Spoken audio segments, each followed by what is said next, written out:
Hello, I'm Justin with Liquid Web. One of the first things a new MySQL user might wonder is, how do I create a database? In this tutorial, we are going to cover how to create a MySQL database on the command line. Before we get started, it's important to note I'm logged in as the root user on a Liquid Web self-managed CentOS 7 server. This tutorial assumes you have a working MySQL installation. Also, all of the commands used in this tutorial will be in the video description. First, we need to get connected to MySQL. MySQL-u root-p. I'm utilizing the root user in this instance. Now that we have a MySQL prompt, it is pretty straightforward to create a database.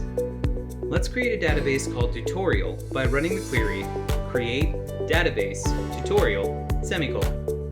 That's it. The database now exists. To verify that, let's run show databases semicolon. We can see the tutorial database in the list of databases. That's all there is to it. You now know how to create a MySQL database on the command line. Thanks for watching.